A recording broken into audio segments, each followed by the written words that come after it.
What's going on, everybody? This is Jeff the Altcoin Buzz. So today we're going to talk about the Mt. Gox situation. This guy who is the Mt. Gox trustee who has sold a lot of Bitcoin and Bitcoin Cash since December and been doing a graduated sell-off. We're going to talk about how much Bitcoin he still holds and how this is still affecting the market and the market manipulation, if you want to call it that, being centered around the Mt. Gox situation that still occurs. So let's dive right in here and get into this. If we look here at CoinDesk, okay, so CoinDesk has a pretty good article you can catch up on. Mt. Gox Trustee sells $400 million in Bitcoin and Bitcoin Cash. Now, the details of the sale were published on March 7th by Trustee Nobaki Kobayashi, revealing that Japanese yen, 42, I'm not going to say that number, roughly $405 million at press time release was generated, according to the credit of the trustee liquidation of 35,849 BTC and 34,008 Bitcoin Cash. So how does he have Bitcoin Cash? Well, remember, Bitcoin Cash hard fork. So all of the Bitcoin that this guy holds, also he got the hard fork coins, right? He got the Bitcoin Cash, Bitcoin Gold. That's why you've seen so many of these Bitcoin hard forks take a pounding after this. And this is all centralized around this Mt. Gox trustee. So now he's being transparent and he is explaining why he's doing this. He's saying it's a matter of a bankruptcy court. As a result of the consultation with the court, I considered it necessary and reasonable to sell a certain amount of BTC and BCC at this point and secure a certain amount of money for distribution resources. And thus, I sold the amount of BTC and BCC above. I made efforts to sell BTC and BCC at as high a price as possible in light of the market price of BTC and BCC at the timing of the sale. So essentially, he waited for the market to peak and sell, which is what any smart investor would do, right? But it's terrible for us who bought at people who bought at the top, right? Now, it's really not good for anyone other than the trustee here. I mean, he's the only one who really, the trustee is the only one who really benefits from this. Even other whales, Wall Street investors or whatnot. And the timing, anyone who had this insider information about this would have also benefited, especially if they took out a futures contract. So if someone who took out a futures contract knew that Kobayashi was going to do this through the court, all they would have had to do was take out a futures contract and basically win on that bet that the market was going to go down because of this. So here on Twitter, this is what we said. No matter what, the faster this Mt. Gox trustee sells off his share, the better. It is no good for cryptocurrency to have large centralized holdings by any one group or person. And if you wanted to know who has this centralized Bitcoin wallet, right? So you can go on to bitinfocharts.com. You can see the Bitcoin rich list right here. I mean, look at this. You can see the wallets. They got the last time out, number of ins, first in, last in, and these are the wallets that hold the largest holdings in Bitcoin. And if you wanted to check up on what's going on Reddit, there's a whole Reddit subreddit here, Mt. Gox solvency. You've got all these questions coming in. So if you want to get even more in detail information, check out this Reddit page, Mt. Gox solvency. And if we just dial it in here, you could see also they got a link to this BitInfoCharts.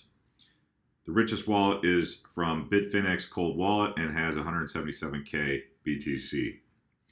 So rest assured, there's other big whales out there that are probably not too happy about this, but more than likely whales know, or people with big money, as we like to call them, whales, they know that there's, this Mt. Gox trustee that exists that they could dump at any point. And guess what? He still holds a whole bunch. It's not over. So when people are wondering what's going on, they say, is it market manipulation? Is it the Chinese New Year? Is TA going to apply here? Well, how does TA account for this, right?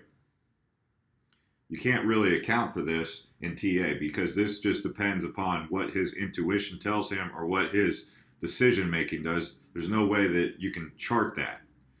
People will argue that and say, sure you can, but how can you chart whether if this guy wants to dump? Where is that going to be written in a chart, or where is that going to be analyzed in a chart? It's just simply not going to be there. So this is part of the reason why TA has been really not so accurate here recently, is because this guy coming out of nowhere just dumping.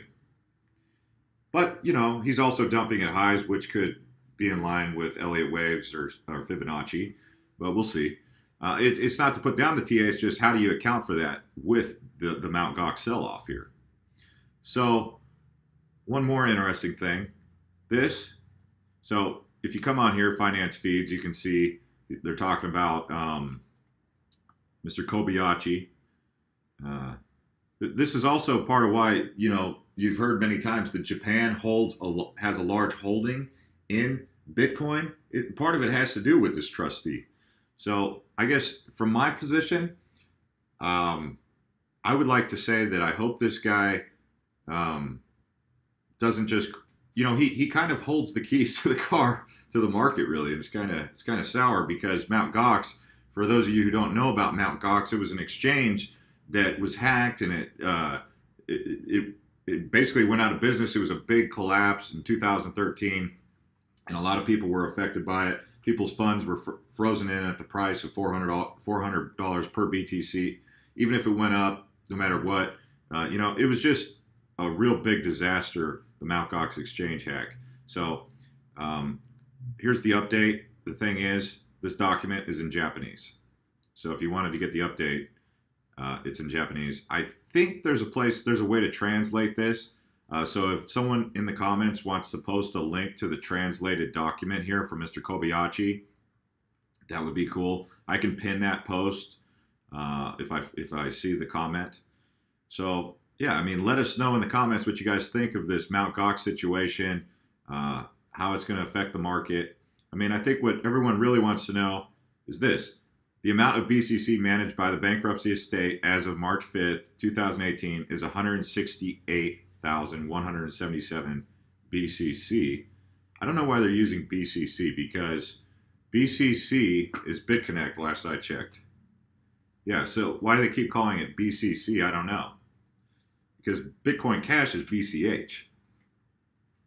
So just the fact they're calling it BCC is very weird. I don't know why they keep doing that unless they mean Bitcoin or BitConnect. Wouldn't that be wild if... Because even in his document, he's using the term BCC.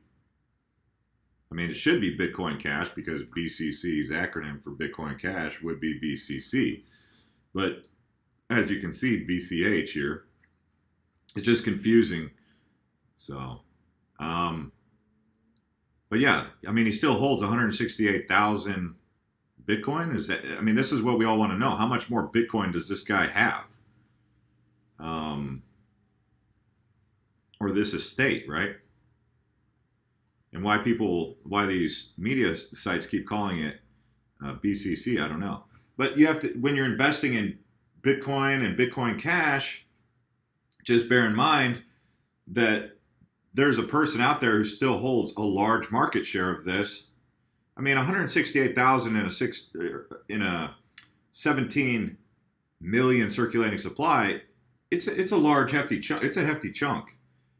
Okay, so and the fact that he's selling it on exchanges is a big deal, and it's also affecting the price. There's a lot of tangibles at play here, and for me, the only thing I can do is hold and wait this out. That's why, one of the things that we've discovered is there's multiple different things that just keep coming up. Just when we think it's the Chinese New Year, the tax season, the Mt. Gox, the SEC FUD, the China FUD, the North Korea FUD. It's really, one of the things that we're discovering is it's really hard to pinpoint anything because there's so many variables at play. And that's why the only thing that I can do as an investor is really just kind of buy the dips, wait for buying opportunities, don't buy at all-time highs, and just wait it out and cross my fingers, I guess you could say, that I hope the market is what I think it is, and then it's the future of currency. I'm also looking to make a video on the history of currency, going all the way back to precious metals, the technology that came into play with paper money and coins, and then the evolution of credit cards and virtual money into now where we're at with cryptocurrency. So let me know in the comments what you guys think of all this stuff that we're talking about here.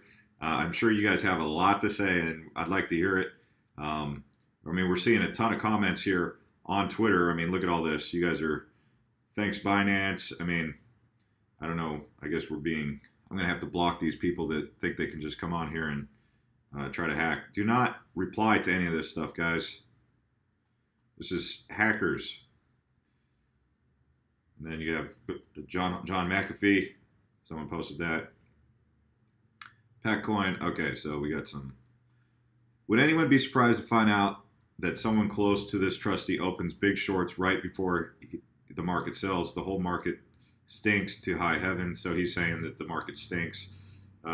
He is selling and buying again. Yeah. So that would be crazy if he's unloading and then waiting for the market to really crash. People will sell off and then buy back in at a larger stake. That means he would just be continually stockpiling his position, right? This person should be stopped before they bring the whole thing down. Yeah, I mean, and the fact that it's an unregulated market and he's working with the courts on this is crazy too, you know.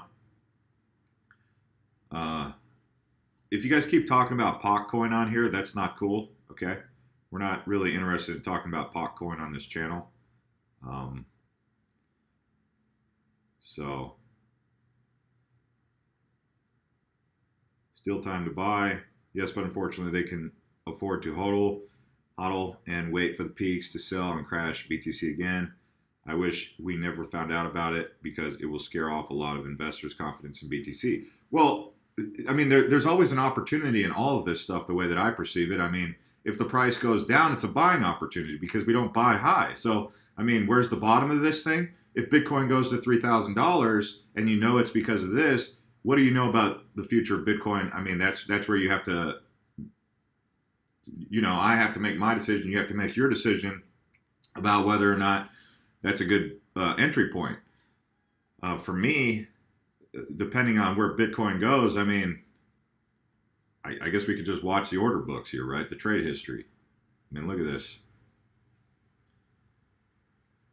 It's really hard to get investor confidence right now knowing that this guy, this Kobayashi guy, is holding a large amount of money in or a large position. I mean, and not being an insider, not knowing what the courts are telling him, not knowing what he's telling people and what his intentions are really makes it frustrating for the market. And that's why the only thing that I can do personally is hodl. I mean, as far as, I think, if anything, this should empower altcoins, really. As people understand more about this, knowing that there's a centralized powerhouse with Bitcoin and the forks is not a good look for Bitcoin and Bitcoin Cash. I mean, if anything, it should make Ethereum or Ripple, even Cardano, some of these, unless they've taken out positions and diversified all across the market, you know? So it's just some thoughts. I mean, you would think that people would be turned off by the Bitcoin brand, Bitcoin, Bitcoin Cash, Bitcoin Gold, Bitcoin Private, all that, and be looking at some of these positions that they don't hold. I mean, Bitcoin Gold is obviously being affected by this. Why would they not be dumping their Bitcoin Gold?